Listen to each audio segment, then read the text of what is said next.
countries, which is what we were doing. We're subsidizing others' health care. Countries where they paid a small fraction of what, for the same drug, that what we pay many, many times more for. And we'll no longer tolerate profiteering and price gouging from Big Pharma. But again, it was really the countries that forced Big Pharma to do things that, frankly, I'm not sure they really felt comfortable doing. But they've gotten away with it, these countries. European Union has been brutal, brutal.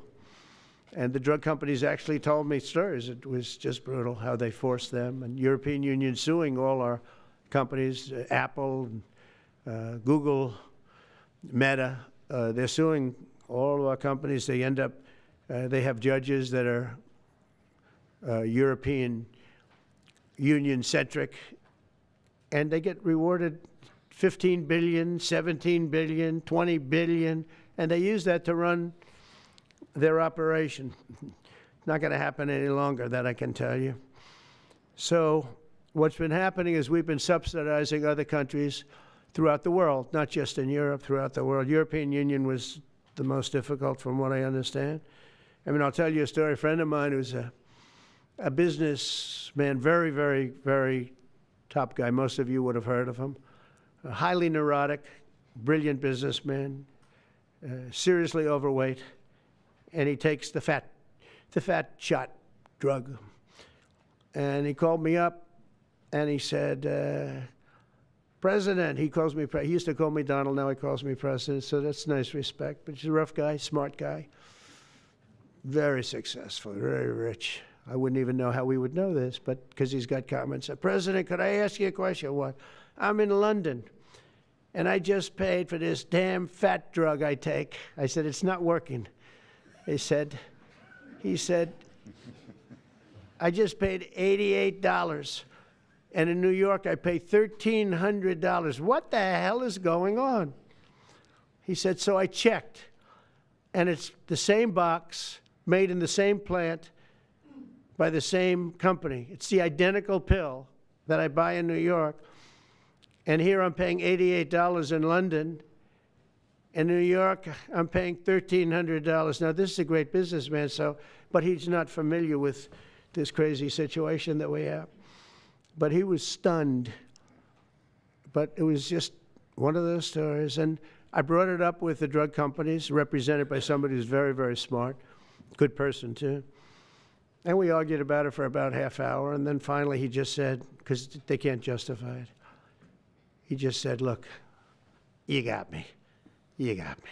I can no longer they've been justifying this crap for years. They said, oh, it's research and development. Well, I said, well, research and development, other countries should pay research and development too. It's for their benefit. It was just one of those things. And the other countries would set a price, and they'd meet the price, and they'd say, if you don't meet the price, you can't sell it in our country. I said, well, then you walk away, and they'll call you back, and they'll sell it in the country. But now they'll have to do that. So for the first time in many years, we'll slash the cost of prescription drugs, and we will bring fairness to America. Drug prices will come down by much more, really, if you think 59. If you think of a drug that is sometimes 10 times more expensive, it's much more than the 59%. It depends on the way you want to analyze it, but in one way you could analyze it that way. But between 59 and 80, and I guess even 90%. So when I worked so hard in the first term, and if I got prices down, remember I was the only one to ever get prices down for a full year, but I'd get them down like 2%, and I thought it was like a big deal. Well, we're getting them down 60, 70, 80, 90%, but actually more than that if you think about it in the way mathematically. And Pharma has to say, we're sorry, but we'll not be able to do this any longer to these countries that have been so tough. They've been very tough, nasty. It's trade. It's trade. And Pharma is also very powerful. And the Democrats have protected Pharma. The Democrats, this is the Democrats have protected Pharma. These are the Democrats. And by the way, I just called the Speaker of the House, and I just called the leader, our leader in the Senate, John Thune, Mike Johnson. Spoke to both of them. I said, when you score, you're going to have to score two things. You're going to have to, number one, score that hundreds of billions of dollars of tariff money is coming in. But even bigger than that, you're going to have to score that your cost for Medicaid and Medicare and just basically pharmaceuticals and drugs is going down at a level that nobody has ever seen before. It'll pay for the Golden Dome. I see the Golden Dome is there, see? That'll easily pay for the Golden Dome. And we'll have a lot of money left over. We need the Golden Dome, by the way, in this world. Although this world's a lot safer today than it was a week ago, and a lot safer than it was 6 months ago. We had people that had no clue what they were doing. So today, Americans spend 70% more for prescription drugs than we spent in the year 2000. Think of that. Our country has the highest drug prices anywhere in the world by sometimes a factor of 5, 6, 7, 8 times. It's not like they're slightly higher. They're 6, 7, 8 times. There are even cases of 10 times higher. So that you go 10 times more expensive for the same drug, that's big numbers.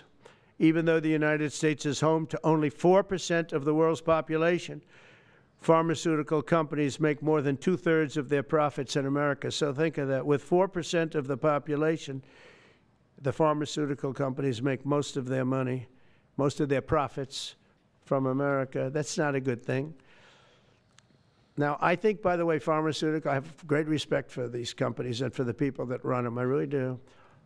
And I think they did one of the greatest jobs in history for their company, convincing people for many years that this was a fair system.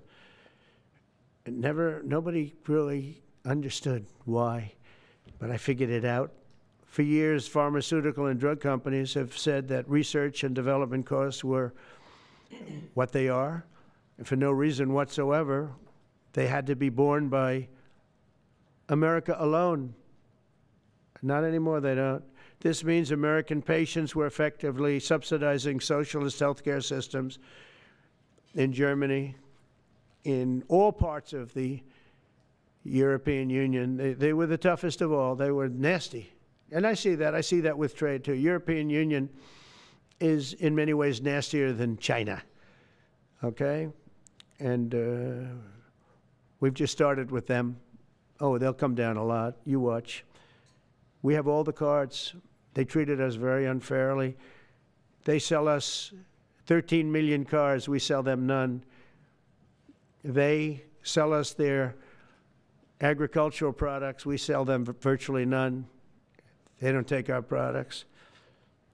That gives us all the cards, and very unfair. So they're going to have to pay more for health care, and we're going to have to pay less. That's all it is. And believe it or not, because it's really the world we're talking about, not just the European Union, but because it's the world, the numbers are for the healthcare company not as bad as you would think. They'll make the same. I think the healthcare companies should make pretty much the same money. I really don't believe they should be affected very much, because it's just a redistribution of wealth. It's a redistribution where it could be the same top line, but it's going to be distributed differently. Europe's going to have to pay a little bit more.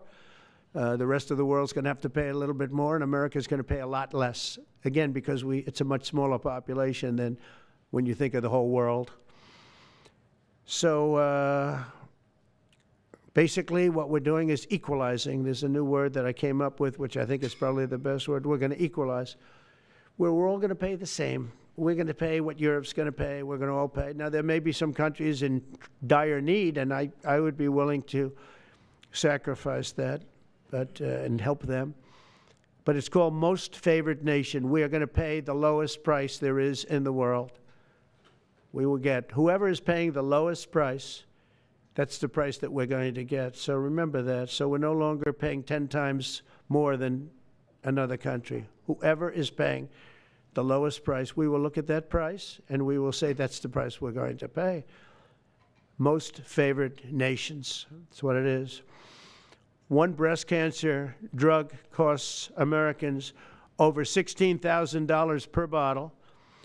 But the same drug from the same factory, manufactured by the same company, is 1/6 that price in Australia and 1/10 that price in Sweden. 1/10 for the identical product.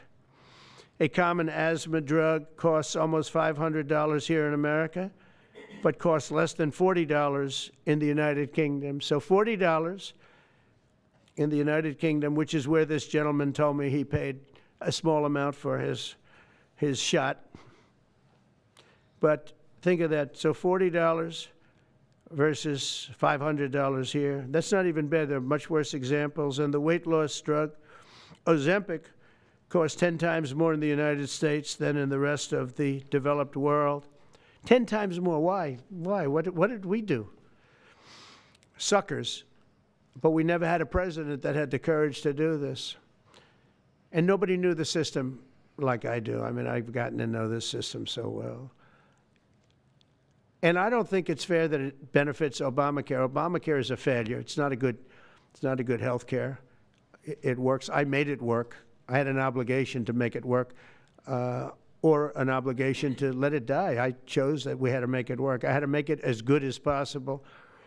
And I had a choice. I could have let it fail or make it as good as possible. As good as possible means it was still not very good, but it survived.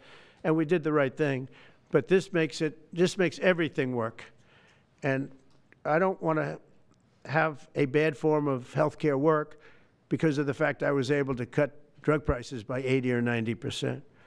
So we're going to maybe come up with something. I think this gives the Republicans a chance to actually do a health care that's much better than Obamacare and for less money, which if you guys would work on that along with Congress. But I do want to say that Democrats could have done this a long time ago. They have fought like hell for the drug companies, and they knew they were doing the wrong thing.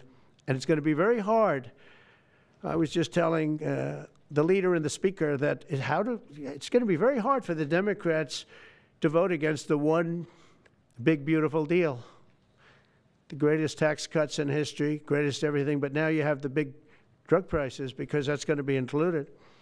It makes that whole situation different from a scoring standpoint. I just told them, I called them up about this. I said, I'm going to do something that's going to be very monumental, and you're going to be scoring.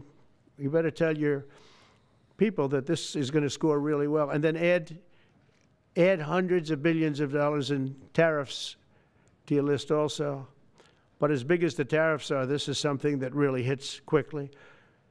5 years ago, I signed an executive order to confront this disaster, but only confront it in a minor way. It was a good confrontation, but never to this extent. And it took people a little while to understand a very complicated system. But Joe Biden, without any knowledge of what he was doing, terminated the policy and then pretended to negotiate under a new system. And then you take a look, 5 out of the 10 drugs that he negotiated are now over 200% more expensive in America than the rest of the world, and far more expensive than when he even got involved. Much more expensive than when he got involved. Joe Biden's plan was as you know, because you wrote about it, you don't say it very loudly, but it was a very big failure, was his whole presidency. First, I'm directing the U.S. trade representatives and Department of Commerce to begin investigations into foreign nations that extort drug companies by blocking their products unless they accept bottom line and very low dollar amounts for their product, unfairly shifting the cost burden onto American patients.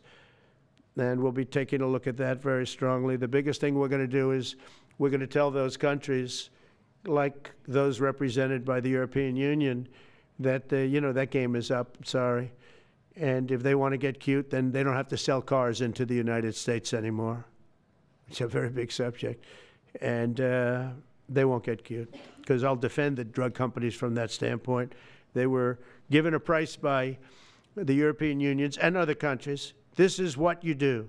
This is what we're going to pay. We're not going to pay any more. Let America pay the difference, because there was a big shortfall.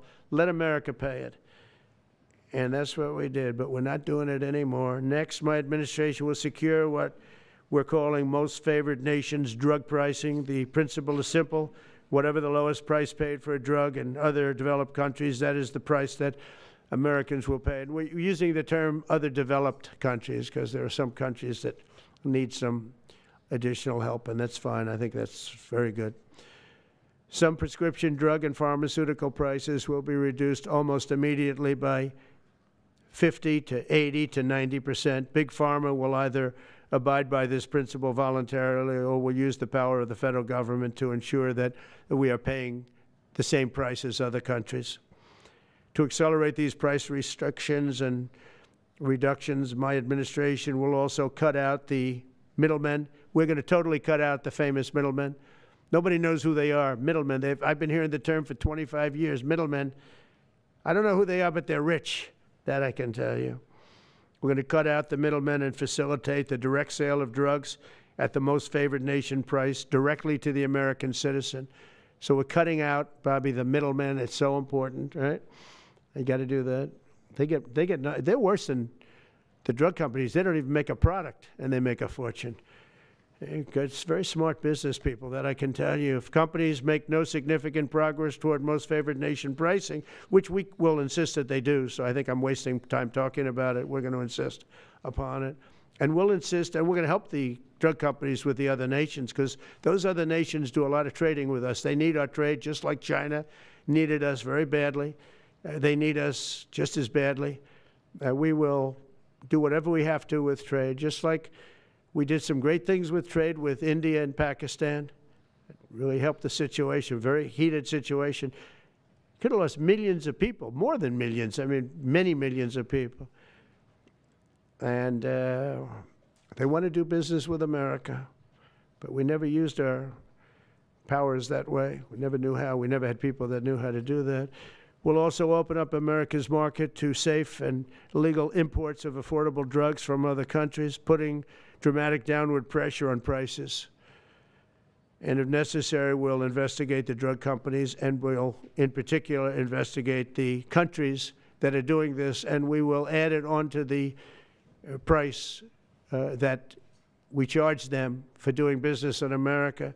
In other words, we'll add it onto tariffs if they don't do what is right, which is everybody should equalize. Everybody should pay the same price. And special interests may not like this very much, but the American people will. I am doing this for the American people. I'm doing this against the most powerful lobby in the world, probably the drug lobby, drug and pharmaceutical lobby. But it's one of the most important orders, I think, that's ever been signed, certainly with regard to health care or health in the history of our country, and it's an honor to be a part of it. And I'd like to ask Robert F. Kennedy to say a few words, please. Thank you. Thank you, Mr. President. This is an extraordinary day. This is an issue that, I grew up in the Democratic Party, and every major Democratic leader for 20 years has been making this promise to the American people. This was the fulcrum of Bernie Sanders' runs for presidency, that he was going to eliminate this discrepancy between Europe and the United States. But as it turns out, none of them were doing it. It's one of these promises that politicians make to their constituents, knowing that they'll never have to do it. And the reason they'll never have to do it is because they know that Congress is controlled in so many ways by the pharmaceutical industry. There's at least one pharmaceutical lobbyist for every congressman, every senator on Capitol Hill, and every member of the Supreme Court. By some estimates, 3. Pharmaceutical companies, the industry itself, spends 3 times what the next largest lobbyist spends on lobbying. So this was an issue that people talked about, but nobody wanted to do anything because it was radioactive. They knew you couldn't get it by Congress. We now have a president who is a man of his word, who has the courage. President Trump was taking money from the pharmaceutical industry too. I think they gave you $100 million. Yeah. But he can't be bought, unlike most of the politicians in this country. And he is standing here for the American people. I don't know what, there's writers like Lord Elizabeth Warren or Robert Reich who are saying that President Trump is on this side of the oligarchs. There has never been a president more willing to stand up to the oligarchs than President Donald Trump. And I'm very, very proud of you, Mr. President, for your courage, I'll say, because I don't want to be crude, your intestinal fortitude. your stiff spine and your willingness to stand up for the American people. We have 4.2% of the world's population. Our country represents 75% of the revenues for pharmaceutical companies. We spend in our country $1,126 per capita on drugs. In Britain, they spend about $240. They spend 1/5 of what we do. And this is true across Europe. And the drug companies, Europeans, if you ask them, it made no sense what they were saying. America has to pay for this innovation or it's not going to happen. What President Trump is saying to our European partners is you've got to raise the amount that you're paying for those drugs and pay for your share of the innovation. That the United States is no longer subsidizing that. If the Europeans raise the price of their drugs by just 20%, that is $10 trillion that can be spent on innovation, and the health of all people all across the globe is going to increase because we're going to have better products. So I'm just so grateful to be here today. I never thought that this would happen in my lifetime.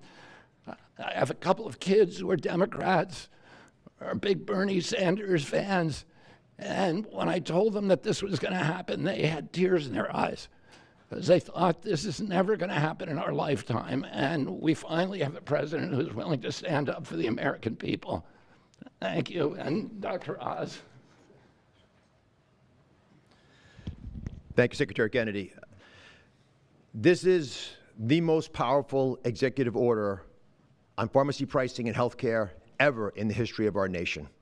And it's only happening because we have a president with the fortitude, the guts to stand up to the withering criticism and lobbying that's going to occur as soon as folks hear about the executive order. So on behalf of the child in Philadelphia who's got an autoimmune disease with a $1,000 a month drug, or the older woman in Los Angeles who's on a blood thinner who can't afford her copay, I want to thank President Trump. God bless you for having the guts to take on this industry. Thank you, sir. Thank you very much.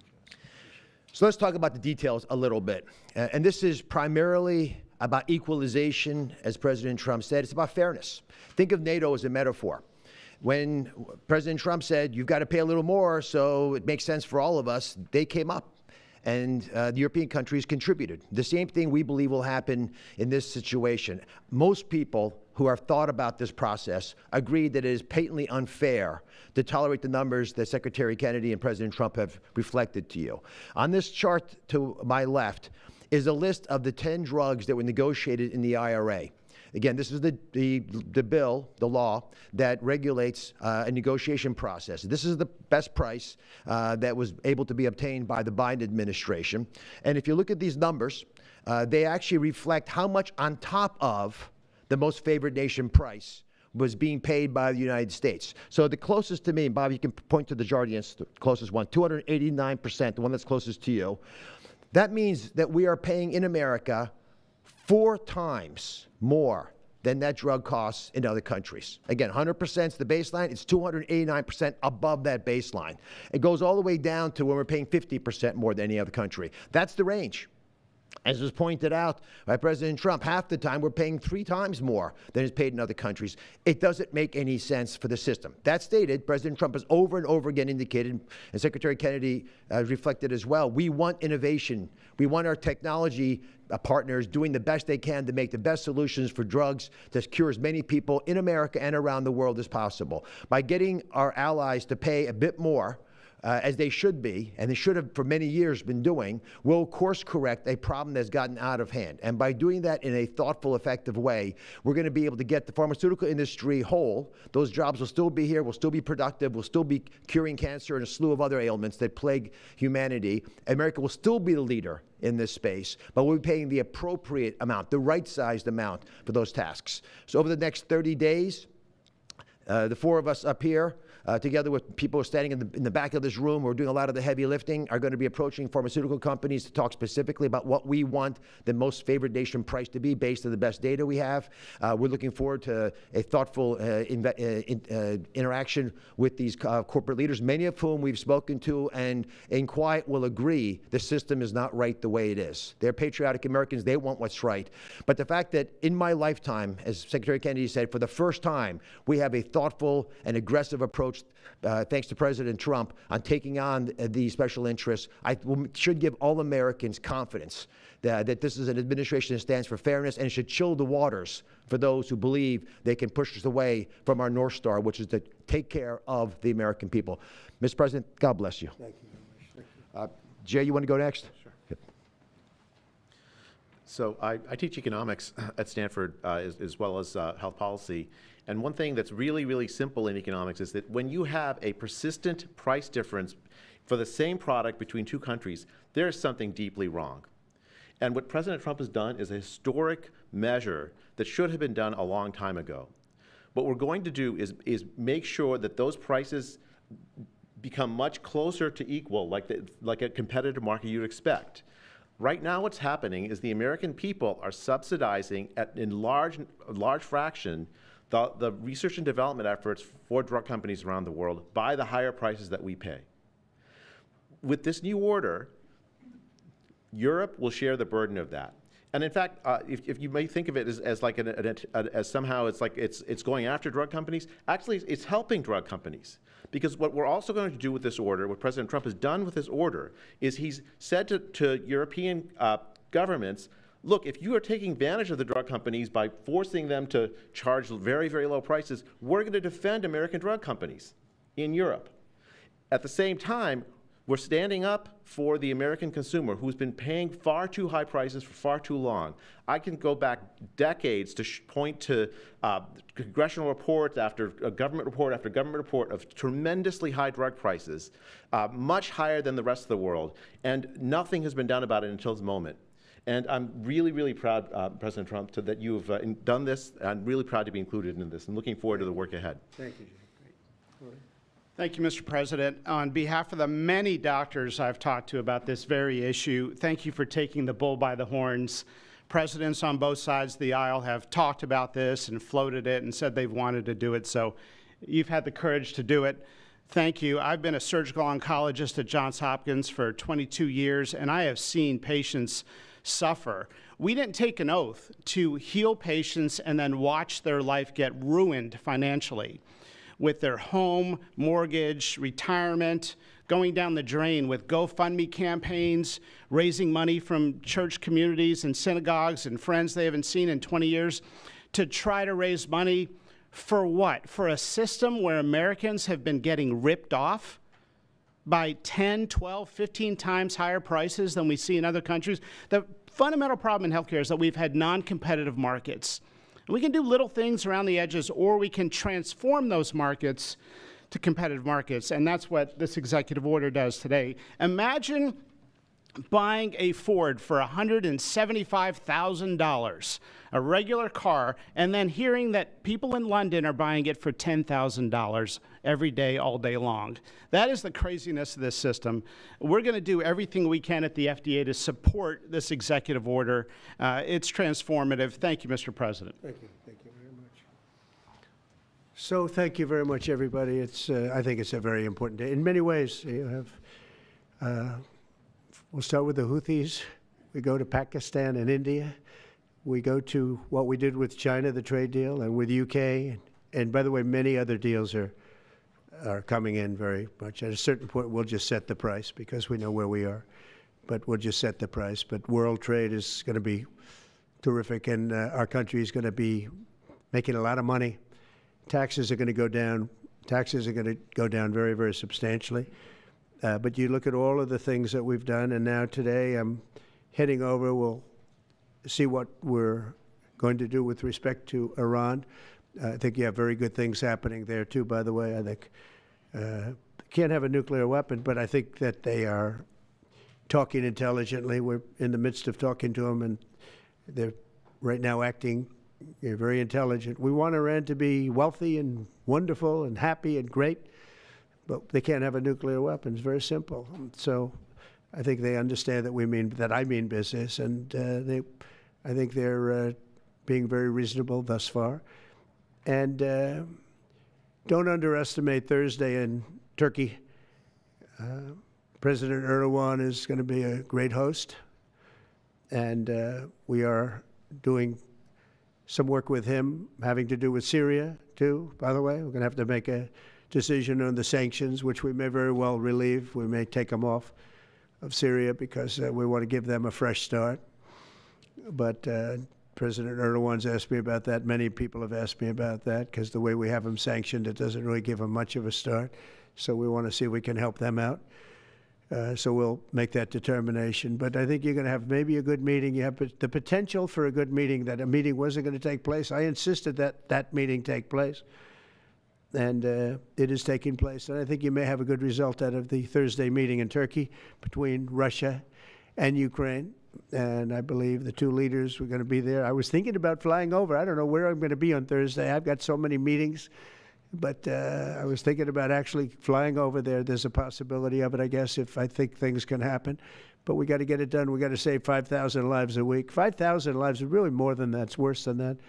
And when you see and you don't want to see it, but when you see the satellite photographs of the battlefield with arms and legs and heads all over the place, separated by 30 yards from bodies, doesn't make sense. Doesn't make sense. So we're working very hard to see if we can end that bloodbath. Okay, there shouldn't be too many questions. It's been covered pretty well. Mr. President, thank you for taking questions. Two quick ones for you, starting on trade. If a longer-term deal is not reached with China at the end of these 90 days, can the American people expect those tariffs to go back up to 145%? No, but they would go up substantially higher. Okay, and then you know, at 145, you're really decoupling because nobody's going to buy. But they can go, they got very high because of additional tariffs I applied during the course because of fentanyl and other things. But no, but they'd go substantially higher. Yeah. And then on Qatar, Mr. President. I think you will have a deal, however. You're confident that there will be a deal. On Qatar, has Qatar asked for anything in exchange for that $400 million luxury jumbo jet? And how can the American people be so sure that they will not in the future? Well, I think what happens with the plane is that, we're very disappointed that it's taking Boeing so long to build a new Air Force One. We have an Air Force One that's 40 years old. And if you take a look at that compared to the new plane of the equivalent, stature at the time, it's not even the same ballgame. You look at some of the Arab countries and the planes they have parked alongside of the United States of America plane. It's like from a different planet. And it's close to 40 years old, might be more than 40 years old now. And we, when I first came in, I signed an order to get it built. I took it over from the Obama administration. They had originally agreed. I got the price down much lower. And then when the election didn't exactly work out the way that it should have, a lot of work was not done on the plane because a lot of people didn't know. They made change orders that were so stupid, so ridiculous. And it ended up being a total mess, a real mess. And when I came back, I said, by the way, what's going on with the Boeings that are coming in? Well, sir, they're way behind. And they are. They're way behind. They were way behind. Another mess that I inherited from Biden. And it's going to be a while before we get them. And I think Qatar, who has really, we've helped them a lot over the years in terms of security and safety. I think they, and very, very nicely, and I have a lot of respect for the leadership and for the leader, Qatar. And I think they knew about it because they buy Boeings. They buy a lot of Boeings. And they knew about it. And they said, we would like to do something. And if we can get a 747 as a contribution to our Defense Department, to use during a couple of years while they're building the other ones. I think that was a very nice gesture. Now, I could be a stupid person and say, oh, no, we don't want a free plane. We give free things out. We'll take one, too. And it helps us out because, again, we're talking about we have 40-year-old aircraft. The money we spend, the maintenance we spend on those planes to keep them tippy-top is astronomical. You wouldn't even believe it. So I think it's a great gesture from Qatar. I appreciate it very much. I would never be one to turn down that kind of an offer. I mean, I could be a stupid person and say, no, we don't want a free, very expensive airplane. But I thought it was a great gesture. And I think it was a gesture because of the fact that we have helped and continue to, we will continue to, all of those countries, Saudi Arabia, UAE, Qatar, and others. We keep them safe. If it wasn't for us, they probably wouldn't exist right now. And I think this was just a gesture of good faith. And I don't get it. Someday it'll be like Ronald Reagan. They decommission them. You know, they get to a certain age, they decommission them. It'll go to my library. They're talking about going to my library in years out. But I thought it was a great gesture. And it's something that was done by Ronald Reagan. They actually decommissioned the plane, and he put it in his library. And it actually has made the library, I think, a Boeing 707. It's actually made the library more successful. So it was good. Do you plan to use the plane after you leave office? No, I don't. No, it would go directly to the library after I leave office. I wouldn't be using it. No. Mr. President, on the hostage, you said that the release of the American hostage, Adam Alexander, is a step in good faith to end this war. Do you expect any progress, or perhaps announcement on ceasefire during your trip to the Middle East? We hope that we're going to have other hostages released too, as you know. So when I met with the hostages 3 weeks ago that were there for quite a while, you remember the 10 people that came in, mostly young people. 1 or 2 were a little bit older. They were explaining the trials and tribulations. I mean, they went through hell. And I said, how many are there? They said 59. I said, that's a lot. I didn't realize, because we got a lot out. You know, we got a lot of hostages out, I think you will acknowledge. They said 59, but then they said, they followed that up by saying 59, of which 24 are living, the rest are dead. But the people whose son, mostly son, I think 1 daughter in this case, but mostly sons are there, or husbands are there, those people want the dead bodies as much as they want the live body. I have a mother that calls me, but came up to me when I first met her, and she said, sir, please get my son out. He's dead, but they have his body. And I asked her about that, and it's as though he were alive. The level of wanting that body back is the same. It couldn't be any more, as though he were alive. So, you know, getting the bodies back is very important. That could be a thing having to do with the religion. It could be same. I was amazed at the level of importance. It's the same as if the son or husband or whatever was alive. So they said 59. In fact, they came in with a number 59 written out on like a sign on their chest. But they came to thank me for getting them out. And I said, what does the 59 mean? They said, well, that means there are 59 people. But then they said, but 24 are living. Now it's 21. The number's 21. So now it's actually, we'll get Eitan today. We think we're getting him today. So it's 20. So they have 20 live hostages there. The rest are dead bodies. Mr. President, are you open to negotiating your tariffs on cars, steel, and aluminum with China or any other country? Well, we're not even talking about that. We're bringing the business back into this country. We have commitments, not only commitments, they've already started construction on many plants. They've left Mexico in a few cases. In a few cases, they've left Canada. They're not going to build in Canada. They're going to build here because we have the market, and the tariffs have been amazing. The election and the tariffs. November 5th was a big day, and on top of that, of course, you wouldn't have the tariffs without the election, I guess, if you look at it. But we have at least 11 committed massive car factories that are going to be built, that are in the process of being built. And some are going through, some have actually started. We also have renovations of existing factories where they weren't utilizing the full factory from years gone by, and now they're under full renovation. They'll be opening up full factories in a very short period of time. Our car industry, I think we're going to have the #1 industry. You know, if you look at Japan and these others, they do tremendously with cars, and they can do that too. But you know, if they want to sell cars in the United States, they're going to have to build factories in the United States, because I'm interested in cars for the United States. Now, one other thing is, in our tax bill, we're giving not only no tax on tips, no tax on Social Security, no tax on overtime, but also we're going to get a deduction for people that borrow money to buy a car if it's made in America.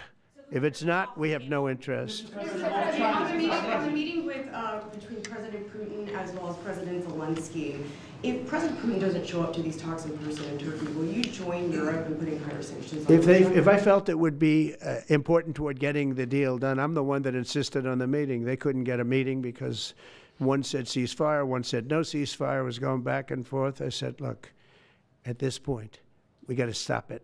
Just go to the meeting. The meeting's been set. Go to the meeting on Thursday. And if I thought it would be helpful, I don't know where I'm going to be at that particular point. I'll be someplace in the Middle East, but I would fly there if I thought it would be helpful. Yeah, please. Refugees. I want to ask you about South African refugees. Dozens of Afrikaners who claim discrimination in their home country are heading to the United States, right, where your administration is going to welcome them as refugees. Now, this comes as you've halted virtually all refugee admissions for people fleeing famine and war from countries like Sudan and the Democratic Republic of Congo. Why are you creating an expedited path into the country for Afrikaners but not others? Because they're being killed, and we don't want to see people be killed. Now, South Africa leadership is coming to see me, I understand, sometime next week. And, you know, we're supposed to have I guess, a G20 meeting there or something. But we're having a G20 meeting. I don't know how we can go unless that situation's taken care of. But it's a genocide that's taking place that you people don't want to write about. But it's a terrible thing that's taking place. And farmers are being killed. They happen to be white. But whether they're white or black makes no difference to me. But white farmers are being brutally killed, and their land is being confiscated in South Africa. And the newspapers and the media, television media, doesn't even talk about it. If it were the other way around, they'd talk about it. That would be the only story they'd talk about. And I don't care who they are. I don't care about their race, their color. I don't care about their height, their weight. I don't care about anything. I just know that what's happening is terrible. I have people that live in South Africa. They say it's a terrible situation taking place. So we've essentially extended citizenship to those people to escape from that violence and come here. Yeah. Please. Yeah, Mr. President, thank you. Are you letting China off the hook for these 90 days, and do you really believe that they will follow through with non-tariff barriers and remove those? Non-monetary tariffs, yeah. Yeah, I think they're going to follow through. I think they want it very badly. I think they want the deal very badly.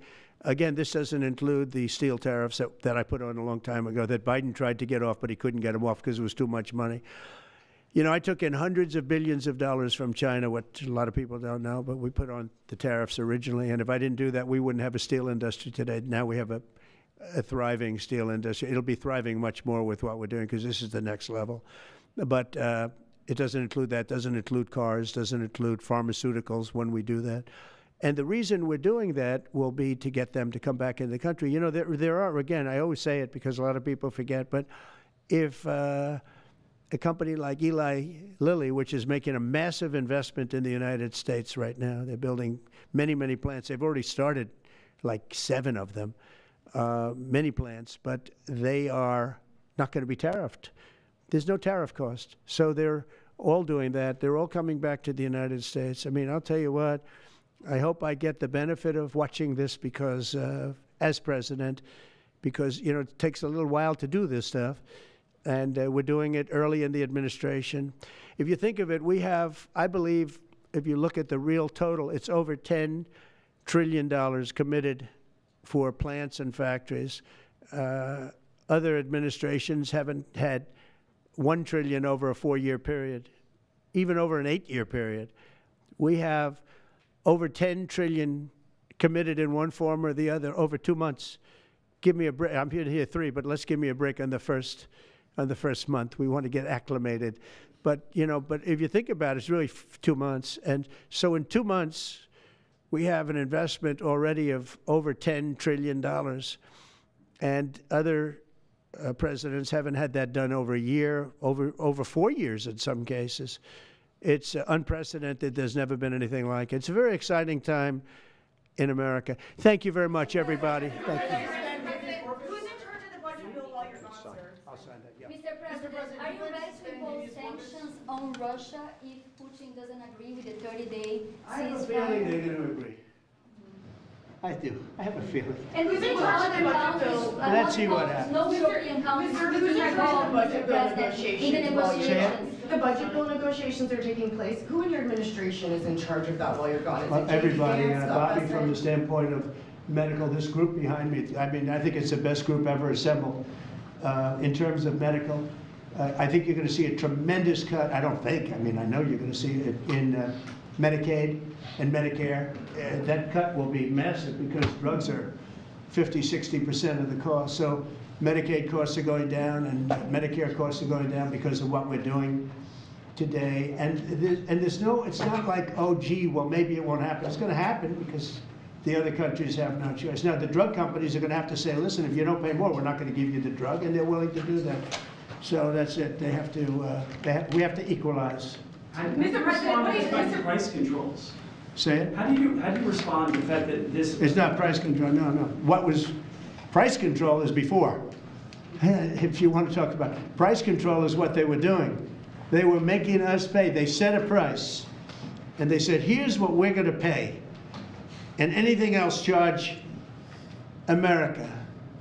Because at that time, they had a very stupid president, and it really went crazy during the last 4 years. And remember this, the Democrats are the ones that allowed this to happen. They were the ones that were the protector of this pricing system. And I think it's going to be very hard. You'll have to ask Democrats, are they going to vote against the one great, big, beautiful deal that's being negotiated now, tax cuts, et cetera? We're now on top of the tax cuts and regulation cuts, all the things. Now you're going to say that the price of your medicine is going down by 60, 70, 80%. You're going to vote against it? I think a lot of Democrats are going to be forced to do something that their leaders are going to beg them not to do, and that's vote for the bill. I don't see how they can vote against it. How can they vote against it when drug prices, drugs and pharmaceuticals are going to be down 70, 80%? It's going to be very interesting. Mr. President, what do you say to people who view that luxury jet as a personal gift to you? Why not leave it behind? You're ABC fake news, right? Why Because not? only ABC, well, a few of you would. Let me tell you, you should be embarrassed asking that question. They're giving us a free jet. I could say, no, no, no, don't give us, I want to pay you $1 billion or 400 million or whatever it is. Or I could say, thank you very much. You know, there was an old golfer named Sam Snead. Did you ever hear of him? He won 82 tournaments. He was a great golfer. And he had a motto, when they give you a putt, you say, thank you very much. You pick up your ball and you walk to the next hole. A lot of people are stupid. They say, no, no, I insist on putting it. And then they putt it and they miss it. And their partner gets angry at them. You know what? Remember that, Sam Snead. When they give you a putt, you pick it up and you walk to the next hole and you say, thank you very much. Respectfully, sir, as a businessman, some people may look at this and say, have you ever been given a gift worth millions of dollars and then not received anything? It's not a gift to me, it's a gift to the Department of Defense.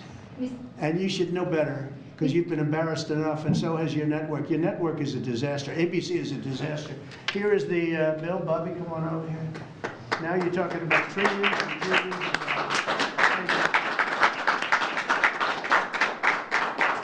Thank you very much, everybody. Mr. President, a quick question about Turkey. Thank you very much. Thank you, sir.